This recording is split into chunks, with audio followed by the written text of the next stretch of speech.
metaphor there, you know.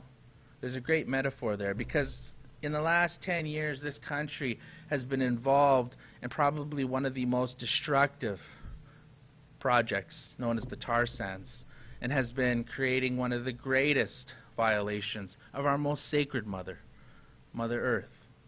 When we look at the scope and scale of the tar sands, we're talking about an area of land that's 140,000 square kilometers. We're talking about an oil deposit that's 2 trillion barrels in size. And with today's current technology, they can extract approximately 170 billion barrels, which makes Canada the 3rd largest proven reserve of oil on the planet. We're the biggest energy provider, foreign energy provider to the United States of America, the largest economy on the planet at this point, biggest consumer of energy. Well, they're neck and neck now with the emerging economy of China.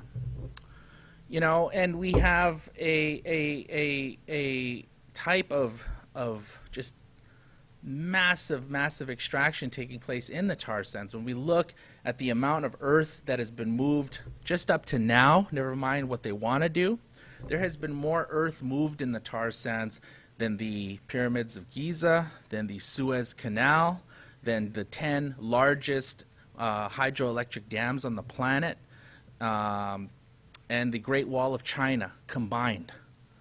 Okay? There is a series of 10 tailings ponds in the tar sands. These are waste ponds where they store massive amounts of toxic waste from water they've used to separate the oil from the sand and the clay.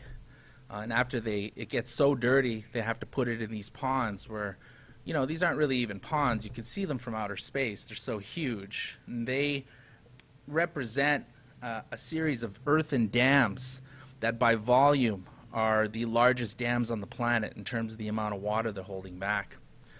And the proximity of these tailings ponds to the Athabasca River, in some cases, is less than 500 meters.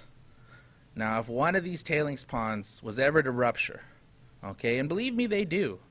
You know, the same technology is used in the coal ash tailings ponds in Tennessee and other places where, you know, this type of technology has failed. And northern Alberta, where these tailings ponds exist, is a much more seismically active area than the other places where these types of technologies have failed. And if these ponds were to rupture, or even just one of them, it would foul 1/6 of North America's fresh water because the Athabasca River flows into Lake Athabasca, okay, into the Athabasca Delta, the world's 2nd largest freshwater delta, home to millions and millions of migratory bird species. Also critical hunting and subsistence grounds for the Athabasca Chippewa First Nation, the Mikisew Cree First Nation, who live on the shores of Lake Athabasca and Fort Chippewa. And then that turns into the Mackenzie River and flows right into Great Slave Lake, Great Bear Lake, and right on up to Tuktoyaktuk into the Arctic Ocean. It's all one water system, one riparian system. And so